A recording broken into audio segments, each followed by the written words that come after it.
கம்யோதாஸ் kitchen சொந்தங்கள் அனைவருக்கும் வணக்கம். எல்லோரும் எப்படி இருக்கீங்க? நல்லா இருக்கீங்களா? நம்ம சொந்தங்கள் அனைவரும் நீண்ட ஆயுளோடும் ஆரோக்கியத்தோடும் இருக்கணும்னு ஆண்டவனை பிரார்த்தனை பண்ணிவிட்டு இன்றைக்கான வீடியோ என்னன்னு பார்க்கலாம். இன்றைக்கி கொத்தரங்காயை பயன்படுத்தி பொரியல் எப்படி செய்கிறது அப்படின்னு தான் பார்க்க போகிறோம். ரொம்பவே சிம்பிள் அண்டு டேஸ்டியாக செய்து காமிச்சிருக்கோம். கொத்தரங்காயில் ஃபைபர் கண்டென்ட் அதிகமாக இருக்கிறதுனால உடம்புக்கு ரொம்பவே இது ஹெல்த்தி. இதை எப்படி செய்கிறதுன்னு வாங்க இந்த வீடியோவில் பார்க்கலாம். ஃபஸ்ட்டு கொத்தரங்காய் ஒரு 1/4 கிலோ அரை கிலோ உங்களுக்கு தேவையான அளவை எடுத்துக்கோங்க. நான் இன்றைக்கி ஒரு 1/4 கிலோ அளவு கொத்தரங்காயை எடுத்து முனைப்பகுதிகளை ரெண்டையும் கட் பண்ணிவிட்டு நல்லா வாஷ் பண்ணி எடுத்துக்கோங்க. ஒரு 2-3 டைம் வாஷ் பண்ணிக்கோங்க. மண் இருக்கிற மாதிரி இருந்துச்சு அப்படின்னா வாஷ் பண்ணிவிட்டு நல்லா இது போல் குட்டி குட்டி பீஸாக கட் பண்ணி எடுத்துருங்க. ஒரு பாத்திரத்தில் ஒரு 1/2 லிட்டர்லேருந்து 3/4 லிட்டர் அளவுக்கு தண்ணி சேர்த்துட்டு தண்ணி நல்லா கொதித்து வரட்டும். அதுக்கப்புறமா நம்ம க்ளீன் பண்ணி கட் பண்ணி வச்சுருக்கிற கொத்தரங்காயை சேர்த்துருங்க. சேர்த்துட்டு 1/2 டீஸ்பூன் அளவு மஞ்சள் பொடி, 1 டேபிள் ஸ்பூன் அளவு கல்லுப்பும் சேர்த்து நல்லா வேக வச்சுக்கோங்க.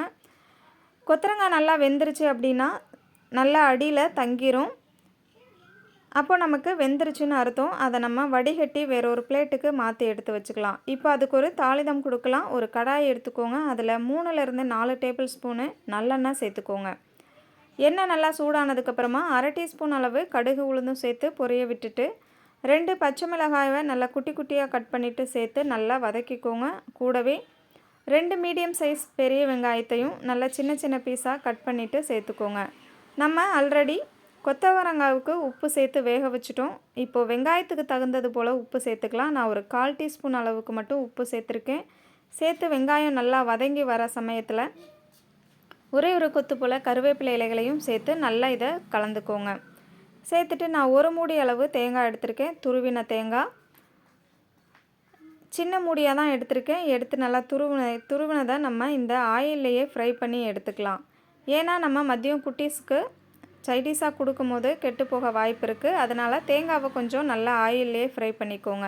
இப்போது நம்ம வடித்து வச்சுருக்கிற இந்த கொத்தரங்காய்களையும் சேர்த்துட்டு நல்லா இதை கலந்து விட்டுட்டு ஸ்டவ்வை ஆஃப் பண்ணிக்கலாம். தண்ணி நல்லா முழுமையாக வடிகட்டி எடுத்துருங்க. அப்படி கொஞ்சம் தண்ணி இருக்கிற மாதிரி இருந்துச்சு அப்படின்னா ஸ்டவ்வை மீடியம் ஃப்ளேமில் வச்சு நல்லா கலந்து விடுங்க. தண்ணியெல்லாம் ஆவியானதுக்கப்புறமா நம்ம ஸ்டவ்வை ஆஃப் பண்ணிக்கலாம். அவ்வளோதான், சிம்பிள் அண்டு டேஸ்டியான கொத்தரங்காய் பொரியல் நம்ம செய்து முடிச்சிட்டோம். தேங்காய் திருவும் போது கொஞ்சம் பெரிய பெரிய பீஸாக விழுந்துருச்சு அப்படின்னா சின்னதாக கட் பண்ணி போட்டுக்கோங்க. நான் அப்படியே பெருசாகவே போட்டுட்டேன்.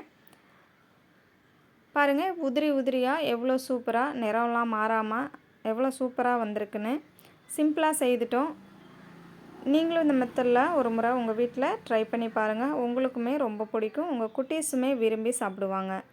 தேங்க்யூ.